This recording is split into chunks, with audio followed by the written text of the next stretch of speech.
कराची में बारिश का एक और स्पेल, कई इलाकों में तेज हवाओं के साथ बादलों की घन गरज। सबसे ज्यादा औरंगी टाउन में 113 millimetre record, Faisal base 42, Keamari 30 और कुरंगी में 29 मिलीमीटर बारिश। सिलसिला मजीद 2 रोज तक जारी रहने की पेशगोई। 48 घंटों में हादसात के दौरान अमवात की तादाद 16 हो गई। शहर में आज भी तालीमी इदारे बंद रहेंगे। डिस्ट्रिक्ट सेंट्रल के मुख्तलिफ मकामात पर बारिश से सड़कें तबाह। गोलीमार की कश्मीर कॉलोनी और सरजानी टाउन अब्दुल रहीम गोट में पानी घरों में दाखिल। औरंगी टाउन में कटी पहाड़ी से पत्थर गिरने लगे। शहरियों में खौफ व हिरास। पाक फौज की इमदादी सरगर्मियां जारी।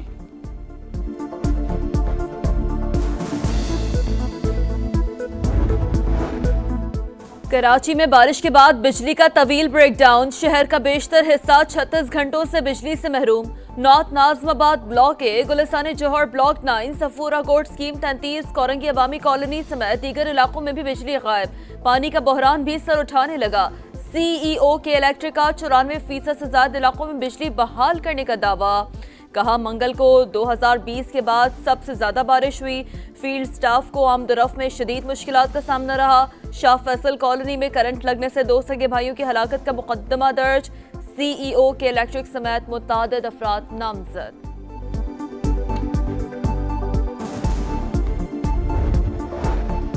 बिजली की बंदिश सबसे बड़ा मसला। कराची, हैदराबाद और मीरपुर खास के कई इलाके अंधेरे में डूबे हैं।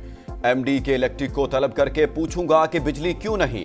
गवर्नर सिंध कामरान टेसोरी की मीडिया से गुफ्तगू। कहा नशेबी इलाकों में पानी जमा है, लोग घरों की छतों पर महसूर हैं। सब कुछ मौसमियाती तब्दीली पर नहीं डाल सकते।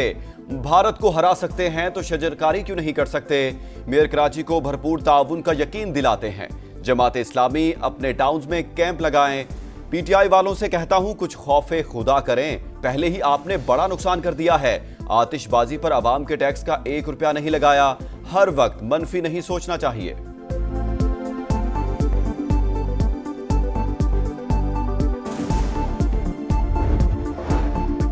185 मिलीमीटर बारिश हुई। पानी मिनटों में नहीं निकलेगा। वजीर आला सिंध की सफाइयां। बोले नाले साफ नहीं होते तो पानी कहां गया। कराची के नाले साफ और इंतजामिया सड़कों पर थी। विफाक से मदद की जरूरत हुई तो जरूर मांगेंगे। मेयर कराची की प्रेस कॉन्फ्रेंस के दौरान मूसलाधार बारिश। शहरियों को घरों में रहने का मशवरा दे दिया। बोले तूफानी बारिश के बाद सियासी गोलाबारी शुरू हो गई। माहौलियाती तब्दीली का जिम्मेदार किसी को नहीं ठहराया जा सकता। दरिया में होटल बनाना बड़ी इंसानी गलती, इसकी कोई मुआफी नहीं। पाकिस्तान को सख्त रियासत के तौर पर काम करना होगा। वज़ीर आज़म और फील्ड मार्शल का खैबर पख्तूनख्वा के सैलाबज़दा इलाकों का दौरा। तजावुज़ात के खिलाफ भरपूर तहरीक का ऐलान। तजावुज़ात, टिम्बर माफिया और गैर कानूनी माइनिंग जानी नुकसान की बड़ी वजह करार। कहा इमदाद और बहाली के अमल में कोई तफरीक नहीं। 1 हफ्ते में बिजली हर जगह पहुंचेगी, चाहे बिल अदा किया हो या नहीं। पाक फौज एक तरफ खवारिज का मुकाबला कर रही है तो दूसरी तरफ सैलाब ज़दगान की मदद। मईशत की बेहतरी के लिए भी फील्ड मार्शल कोशिश कर रहे हैं। मुश्किल में घिरे शहरी खुद को तनहा ना समझें। वजीर आजम शहबाज शरीफ और फील्ड मार्शल आसिम मुनीर का सैलाब से मुतासरा अजला का दौरा। लोगों को दिलासा दिया। तबाहकारियों का फिजाई जायजा लिया। इमदादी सरगर्मियों और बहाली के उमूर पर ब्रीफिंग। वजीर आजम ने चेक तकसीम किए। तबाहाल इलाकों की जल्द बहाली के लिए कौमी वसाइल बरोए कार लाने का हुक्म दिया। फील्ड मार्शल की रेस्क्यू एहलकारों से मुलाकात। रिलीफ ऑपरेशंस पर खिराज तहसीन। कहा मुतासरा खानदानों की मदद अव्वलीन तरजीह है। सवाबी में क्लाउड बर्स्ट से तबाही के बाद रेस्क्यू ऑपरेशन मुकम्मल। मलबे से मजीद 6 लाशें निकाल ली गईं। जाँ बहक अफराद की तादाद 42 हो गई। बुनेर में कदम कदम पर अलमिए, गाँव के गाँव तबाह। लोग मुश्किलात के साथ सदमे से दो चार। पाक फौज का मुतासरा इलाकों में रेस्क्यू और रिलीफ ऑपरेशन जारी। पीर बाबा बाईपास ट्रैफिक के लिए खोल दिया गया। पाक फजाइया का गिलगित बल्तिस्तान में रिलीफ ऑपरेशन। 7 टन सामान पहुंचाया। 75 अफराद को महफूज मकामात पर मुंतकिल किया। वजीर आला खैबर पख्तूनख्वा की ज़ेरे सदारत सूबाई काबीना का इजलास। जाँ बहक अफराद के लवाहिकीन को 20 लाख, जख्मियों को 5 लाख रुपए इमदाद दी जाएगी। पीटीएमए को 1 अरब रुपए जारी करने की मंजूरी। तरक्याती स्कीमों और मुतासरा इंफ्रास्ट्रक्चर की बहाली पर 20 अरब रुपए खर्च किए जाएंगे। اتنے تو خزاں میں پتے نہیں جھڑتے جتنی نشستیں ہم سے واپس لے لی گئیں۔ Chairman P T I barrister Gohar کہتے ہیں 9 مئی غلطی تھی، ہم سب نے مذمت کی، تحقیقات کا مطالبہ کیا، دوبارہ ایسا نہیں ہونا چاہیے۔ جی ایچ کیو گیٹ حملہ کیس میں عمر ایوب، شبلی فراز، کمل شوزب اور زرتاج گل سمیت 14 ملزمان کے وارنٹ گرفتاری جاری۔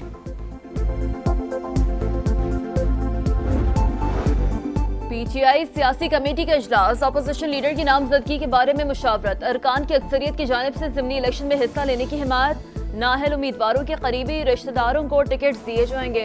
عمر ایوب اور شبلی فراز کی ایوان میں واپسی کی کوششیں پہلا آپشن، بحالی ممکن نہ ہو سکی تو محمود اچکزئی اور اعظم سواتی کو نامزد کیا جائے گا۔ سیاسی کمیٹی کا اجلاس آج بھی ہوگا، امیدواروں کی فہرستوں کا جائزہ لیا جائے گا۔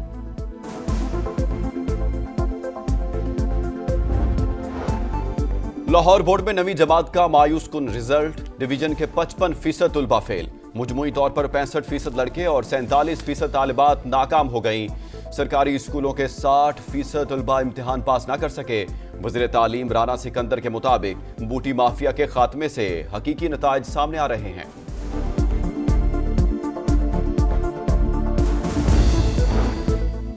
دہشت گردوں کی فہرست میں تمام افراد مسلمان ہی کیوں؟ یہ سمجھ سے بالاتر اور قطعاً ناقابل قبول ہے۔ سلامتی کونسل میں پاکستان کے مستقل مندوب عاصم افتخار کا خطاب، کہا غیر مسلم انتہا پسند اور دہشت گرد اکثر احتساب سے بچ نکلتے ہیں۔ دوہرے معیارات اور سیاسی ایجنڈے دہشت گردی کے لیے آکسیجن کا کام کرتے ہیں۔ T T P, B L A اور مجید بریگیڈ کے درمیان تعاون علاقائی اور بین الاقوامی امن کے لیے شدید خطرہ قرار۔ پاکستان، چین اور افغانستان کے وزرائے خارجہ کا کابل میں سہ افریقی اجلاس، نائب وزیر اعظم اسحاق ڈار کی قائم مقام وزیر خارجہ امیر متقی سے ملاقات، افغان سرزمین سے دہشت گرد حملوں پر شدید تحفظات، کالعدم ٹی ٹی پی اور بی ایل اے کے خلاف ٹھوس اقدامات کا مطالبہ، سرزمین استعمال نہیں ہونے دیں گے، افغان وزیر خارجہ نے یقین دہانی کروا دی، دو طرفہ تعلقات مزید مضبوط بنانے پر اتفاق۔ چینی وزیر خارجہ وانگ ای کا دورہ پاکستان، نائب وزیر اعظم اسحاق ڈار نے استقبال کیا۔ معزز مہمان اسٹریٹجک ڈائیلاگ کی صدارت اور اعلیٰ حکام سے ملاقاتیں کریں گے۔ ترجمان چینی وزارت خارجہ کا تینوں ممالک پر رابطے بڑھانے، ترقیاتی تعاون، تجارت اور سرمایہ کاری بڑھانے پر زور۔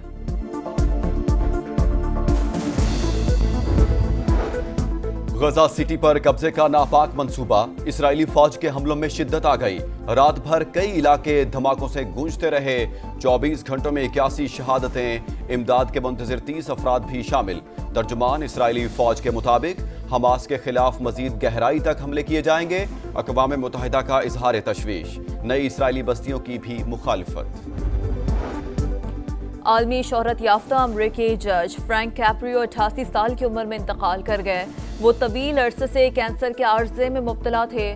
فرینک کیپریو اپنے فیصلوں میں انسانی ہمدردی کے جذبات اور سائلین کی مدد کے جذبے کے باعث جانے جاتے تھے۔ مقدمات کی سماعت سوشل میڈیا پر دکھائی جاتی تھیں۔